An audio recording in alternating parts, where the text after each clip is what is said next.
Hello, and welcome to another episode of the Profit Minds podcast. I'm your host, Dr. Stephen Kirch, creator of the Profit Minds Growth System, a unique blend of profit growth, productivity acceleration, and building robust business process for scale. In every episode, I interview entrepreneurs and small business owners from around the world with a unique story to tell. You can find the show on YouTube, LinkedIn, Apple and Google Podcasts, Stitcher, Spotify, and more. Well, hello, everyone. Today, my guest is Bob Furlong, a certified exit planner with the Bullfinch Group of Boston. He works closely with privately held companies. And today, we're going to talk about lessons learned in and around business and how to apply them to your business. Welcome, Bob. Hi, Steve. How you doing? I'm doing great.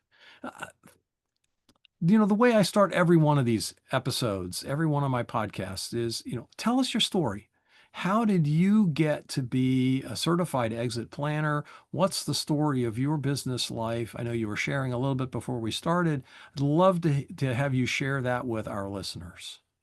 Great. So, I was in business for a long time. My last company, 23 years, and we're a very high profile, high-end retail business in downtown Boston. Very well known. We're in Boston Magazine, Best of Boston multiple times. People loved us. I would walk along the street and I'd see our bags. We had these yellow bags with pink polka dots on them, and I had a lot of pride about the business. And in around 2006, 2007, I had planned a major expansion. At that time, we owned 3 stores. And 2007, we built up, had an enormous year. And inside of 3 years, the business was gone. Did something happen in 2008? Yeah, there was something. Sometimes people have a spotty memory about what happened in 2008. And what was weird was, for us, it was this big catastrophic event that kind of took us, I don't want to say by surprise, but it took us by surprise. I was ill prepared from a personal or professional financial position to deal with. And it was really based upon the fact that I didn't have the right advisors. I definitively didn't have a great financial advisor. That person just pretty much traded stock for me, but didn't really look into the future and say, hey, you know what, let's be prepared for this thing or that thing. And I ran out of money. So many of my customers were out of work. We had a store right next to Lehman Brothers in downtown Boston, and I watched the people walk with their bankers boxes full of stuff from their desk. That was actually my customers disappearing. So, inside of 90 days, let me see, when I finally decided that it was time to close up, I wrapped it all up in 90 days. I sold everything down to the bare walls at pennies on the dollar, and I literally exited with nothing, which is probably about a $4 or $5 million loss for me. Wow. So what did you do? Well, so obviously I got when I picked myself off the floor because I felt like I had been gut shot. I had really two options, right? So I'd grown up in this business. It was my family business. I'd grown up. I'd known so many people in the industry, and I had a couple of job offers to go to work for like friendly competitors. But now I would be doing something that I wasn't so sure about for someone else. And the other option, my friends thought was crazy. I had gotten a call from a close friend that said, you know what? I've had this financial services business for years. I know you know it. I know you're not a client. You should have been. I think you should do this. And I was like, what? So I came in, sat down, and by the end of an hour, I said, I kind of feel like I found my calling. That was 15 years ago, and I have a very robust practice. I'm, again, all kinds of awards, blah, blah, blah. But what I've really loved is I've worked with 200 families and 50 companies, and I'm the person that business owners turn to when they're nervous, when they have a big question, when they're making a big decision.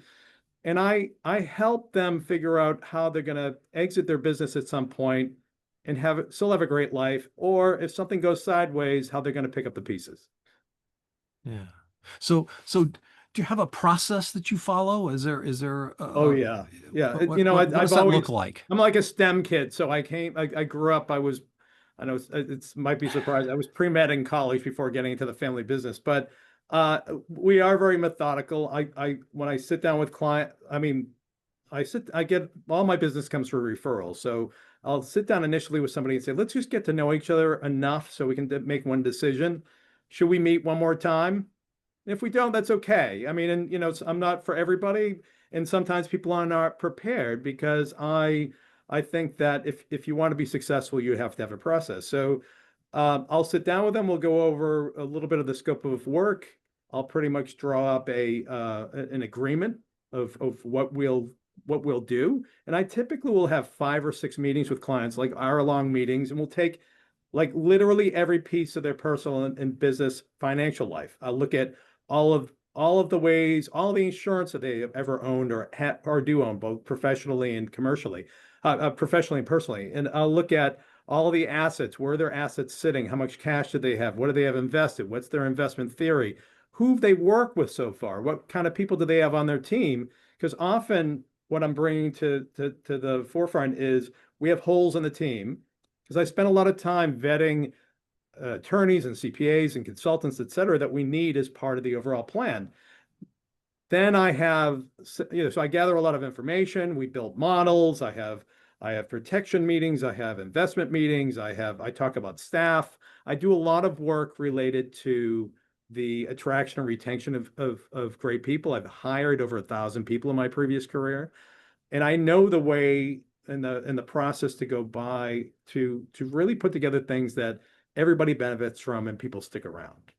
So it's a lot of time. And what's interesting is after that initial like 5, 6, 7 meetings that we have, we do have a plan, and that's our roadmap for our relationship for years to come. And I've been working with some of the same clients for 14, 15 years. So I have multiple meetings a year. When a client has a big decision to make, they're going to reach out. They're going to say, can we have a meeting? I'm available for them. Plus, I have huge amount of resources internally because business owners are constantly facing some big question, and now they don't have to go it alone. Yeah, having a business coach, having an advisor, really crucial. Having that outside perspective, because we don't know what we don't know.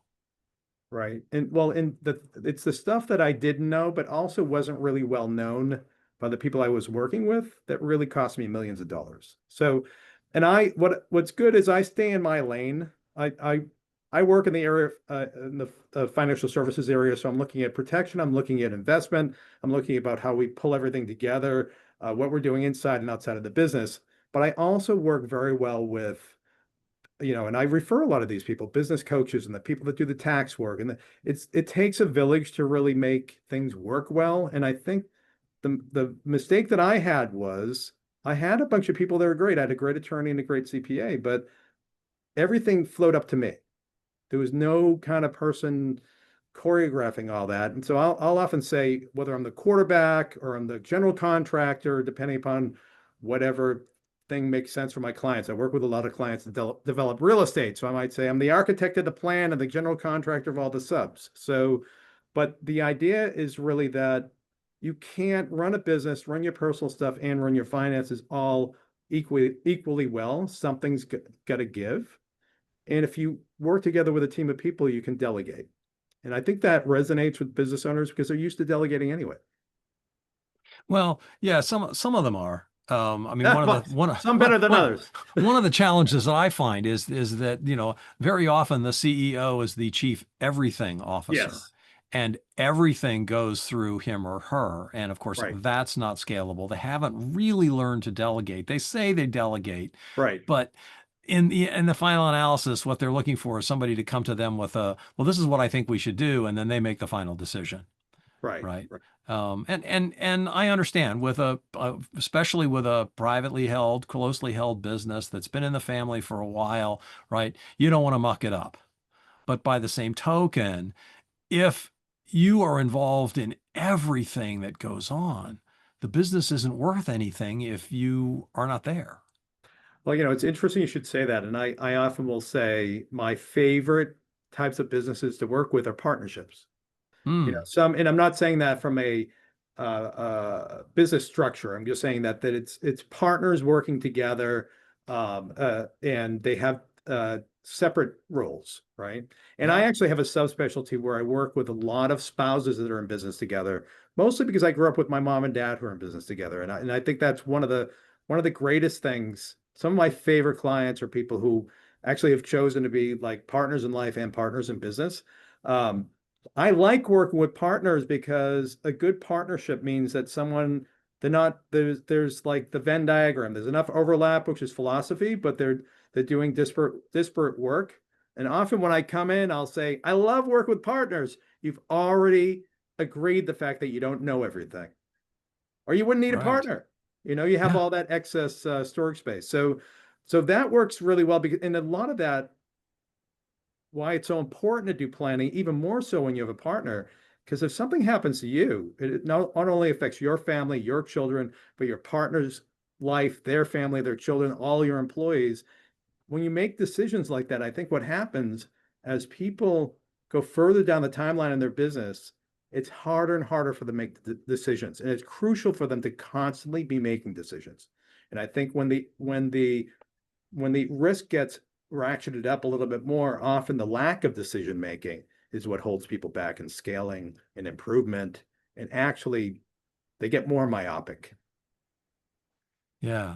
So I know you and I met through Provisors, and and there's an awful lot of attorneys in Provisors, and I think, you know, is that why you work with so many attorneys, or is there another reason that goes beyond that?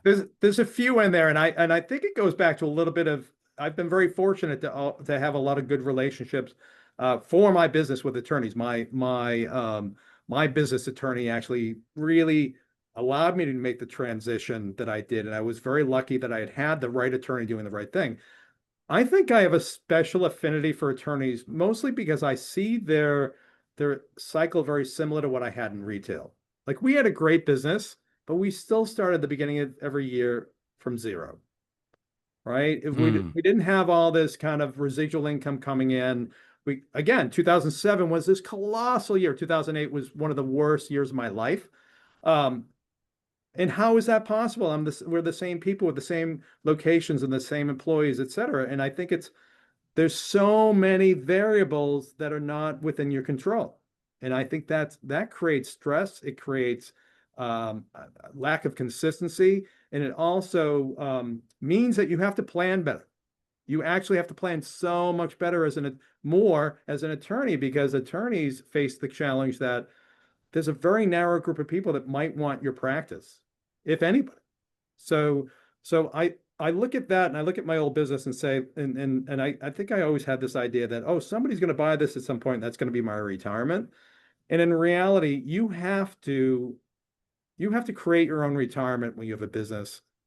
At least, and again, I'm just speaking kind of figuratively, like, don't leave it 100% on somebody else to decide whether you retire or not. And I think attorneys, the thing that I've seen from so many, I refer so much business to attorneys anyway, so it's not surprising that I spend a lot of time with them. I need attorneys to do estate planning. I need attorneys to do business documents, and I need my clients to have the right attorney for the right thing. But I think that I've seen so many catastrophes for law firms that have been around for a long time, then all of a sudden they're gone. Or there are law firms when they have some really great young talent, but the people at the top don't want to step out of the way. And that's not like unique to law firms, but I think it's crucially negative for law firms, because I think then you have law firms where they're like, oh, we can never seem to develop the right associates. And it's like, well, if people don't have a track to real partnership and ownership, like, why would they stick around? Why don't they just go off to work for themselves? So I think it's challenging sometimes, because I think to get attorneys to slow down enough to say you have to work on your business a little bit when they probably never took a business class in law school. I never took a business class when I was pre-med either. So I know that I took a lot of calculus and organic chemistry, but sometimes you have to stop and say, I gotta learn some stuff. And I think that it's so crucial as a business owner to have proper attorneys, that are going to take care of them correctly. But it's so crucial for attorneys to have the proper people that will take care of them. And I think that this is a major blind spot for most. And I think the ones that I work with, I enjoy it so much because I know how challenging it can be for them to say, I'm going to put some time aside into something I'm not being able to build on. Because all of their time is like, I'm billing. Well, sometimes you have to like sharpen the tools a little bit. So, and that's in large part why. And I think it's, I get them. And I often will use those analogies like, hey, you ever have a year where it was like really not so great and you couldn't go on vacation? Oh yeah. Or do you ever worry about whether you're going to be working when you're 80? That's one of the biggest fears that attorneys have. They'll often not share it with you, but I think they carry that around, and that's a lot of stress. And my job is to relieve stress. Yeah. So what are those key lessons that you learned in the, I'll say, the demise of your business, or the challenges, in those 3 years where your business went from the highest high to the we're done? What were the lessons that you should have learned that would have prevented that? Well, the thing is, you need a crackerjack team working with you. You are not alone in this business. And it's interesting, business owners get it. They have to have employees because, the whole idea of having a business is that you're basically, you're providing jobs and you're getting some kind of spread between what you're paying people and what you're taking in, right? So I think everybody kind of gets that, but I think that it took me a long and to figure out what it would take to hold on to the best people. And how do you differentiate between, turnover and we're all going to have some turnover at the bottom, but how do we hold on to some people that really are the best and brightest? I know now how to do that. It's a lot of what I do for my clients is to say, hey, you know what? These people are great. And we love we care about all the employees, but these 4 or 5 people, we have to do something different because everybody else wants them. And in reality, your best people are getting emailed and they're getting called every day from recruiters. Recruiters are recruiting more now than ever. And they're like, hey, heard you were great. Want to take a look at this? And the thing is, all they have to do is have 2 or 3 bad days in a row. And they're like, maybe I'll take a look at that. And I have, one of the clients I'm working with recently, I was talking to her and I said, have you ever had someone that you really, really thought was going to be like your future leave? And she said 3 days ago.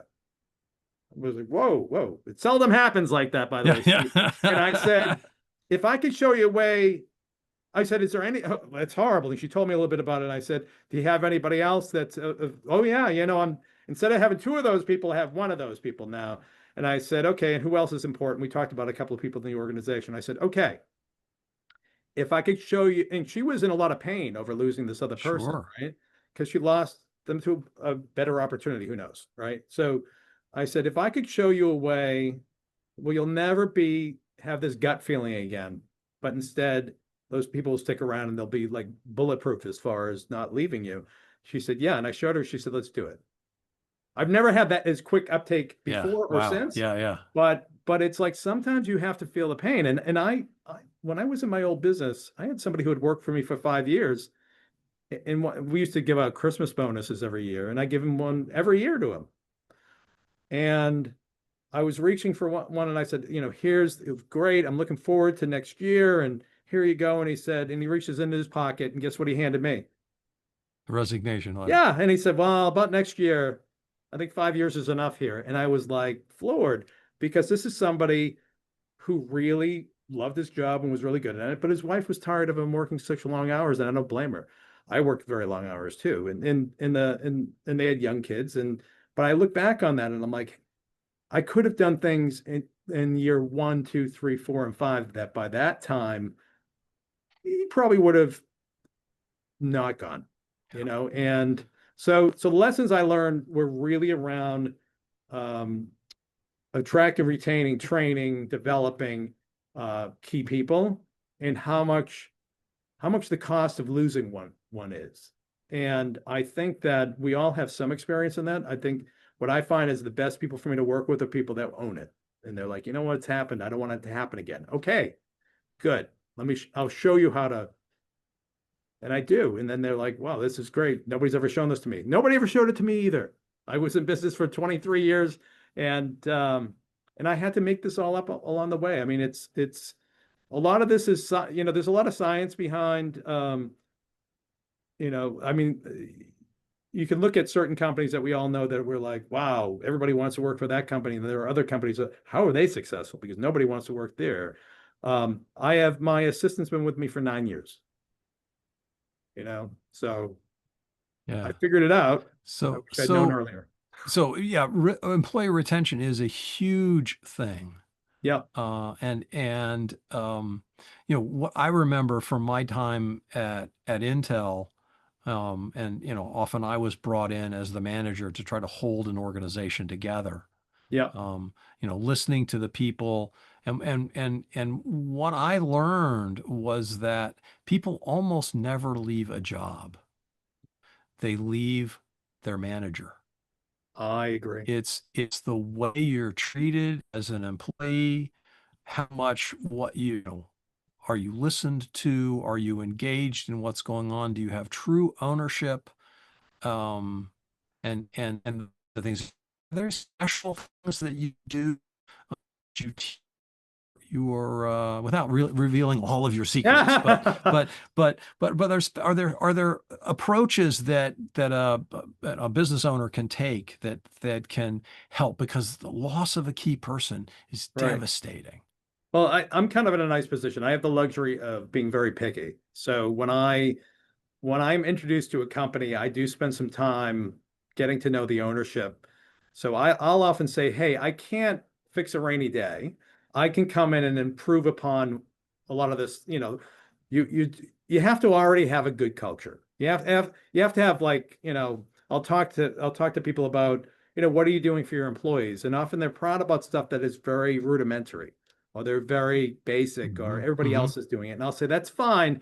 Good. That continues the conversation. If you told me, you're paying under market and you're not providing certain benefits, I'd be like, I don't think I want to talk to you, because I'm going to try to put a second story on a weak foundation. Right. So I do really like, often people will say to me, who do you want to work with? I'm like, I want to work with nice people and cool companies. And it's like, really? I'm like, yeah, tell me something that's bad about that. Right.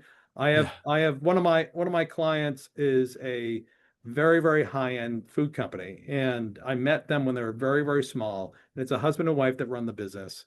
And they really, really care. They care about everything, the quality of the product. They care about who they're working with. They care about where they're working. They care about what they're doing for the community.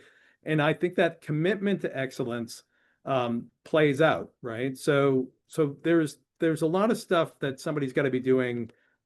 Like, I've had a few people come to me and say, oh, I heard you can do this executive level stuff. And I'm like, what are you doing currently? And they're like, nothing. And I'm like, well, then you can't do, this doesn't make any sense, right? Let's take care of like some of the basics for people first. So I think there has to be respect. There has to be, and it has to go all the way down the line as far as management. And I think that the communication and everything else. And I think that already has to kind of exist. I'm never going to teach anybody that stuff. I'm not a business coach. I had to kind of pick a path. My background's aside from being pre-med, my background's in organizational development psychology, which I very much believe in, which is, people want to be treated well. And you're correct. People often will say, oh, that person left to go to another job for more money. Not really. They want to go, people, and I often hear the other thing, Steve, is people will say to me, oh, well, employees want to change their job every couple of years. And in reality, what I've seen is they don't. Typically, what I see is that people want to stay in the same place. People are creatures of habit. They like going to the same place. They like to know that things are going to be fairly consistent. They like the people, obviously, if they like the people they work with, that's part of their life, right? That's part of how they define themselves. And I want to leave this job, go through all like I'm going to be split up from these people I really like and care about, and I'm going to go somewhere else where I'm starting as the last person. Nobody wants that. Man. You have to really have given that person a reason. You have to give them a reason first to even listen to the recruiter. Right. But I think these are very common like missteps, but I think everything you're doing has to reinforce longevity. I was putting together a program for a company, and they said, well, what are we going to base it on? I said, the employee sticks around, you give them something extra. And they're like, but don't we need like all these different metrics? I'm like, no, because people get better at their job the longer they stay in it. And in reality, people should be given an incentive to get better at their job. And if you make it too complex for people, they're just going to be like, well, you're looking to do more for people, because in reality, it costs you a lot. And at the end of the day, it's a lot less costly to be sharing with your employees a little bit more than to be hiring new employees and paying headhunters and training and having deficiencies and ability, and then continual turnover, because you have more turnover at new hires than anywhere. So, yeah. No, that's it's really important. Employee engagement, making sure that they really, that you're listening to them, that they, again, as you said, they have a great culture that they can be a part of, that they feel like they're a part of that, particularly, I think, in a family-owned business, right? That or closely held business. So one last question. What's your proudest business accomplishment? Oh, I think it's building this practice. I was always very proud of our company. So we had these stores called 𝐏𝐫𝐸 that my mother founded back in the 70s, and people loved us, and it was nice being part of that. But I added an addition to something that was already working.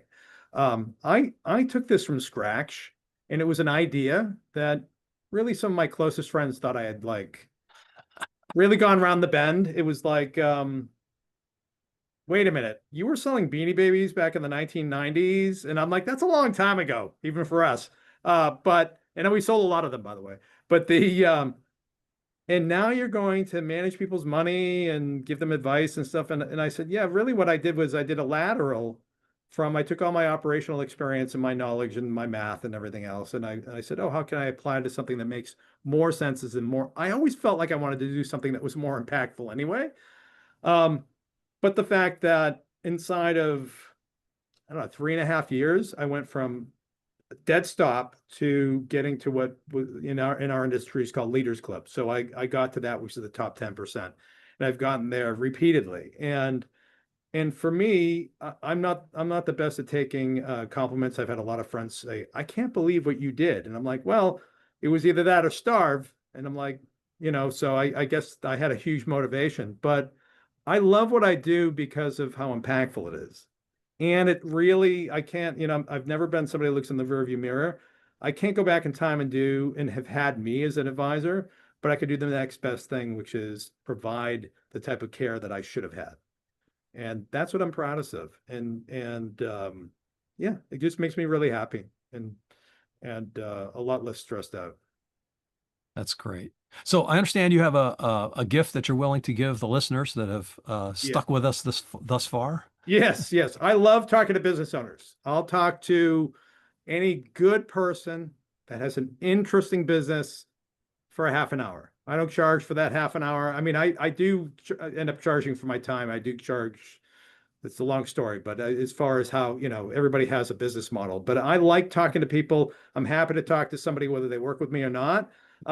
And typically, I meet people through introduction. So sometimes somebody says, oh, that doesn't really fit for me. But like a month later, they might introduce me to someone. So I never lose on having conversations. And I do a good amount of work charitably on financial literacy anyway. So I love to talk about anything related to financial literacy. So if there's somebody who's like, I don't know, I'm a little frustrated, I'd love to just have a half an hour convo, half an hour, maybe 40. We could probably structure it out to 40 minutes. I'm happy to do that to someone that wants to reach out to me. I post a lot to LinkedIn. So if you want, you can post my LinkedIn connection. If somebody wants to reach out, I'm usually pretty open to connecting. And that's a good way to find a time to talk. So that's the best way to get in touch with you is through LinkedIn. Okay. I'd say it's either that or you just post my email. It's just LinkedIn I think is better because then I can get an idea of what the person's doing. I don't want. Yeah. Okay. So we'll put that in the show notes. Yeah, So, that'd be great. yeah. So, and that concludes our show. Thanks so much to my guest, Bob Furlong, the certified exit planner, and with the Bullfinch Group out of Boston, working closely with privately held companies. I hope you learned something of the lessons from Bob that you can apply to your business. I know I did. Thanks. Thanks, Steve. You've been listening to the Profit Minds podcast. This is your host, Dr. Stephen Kirch. Please visit www.profitminds.net for other episodes or to contact me.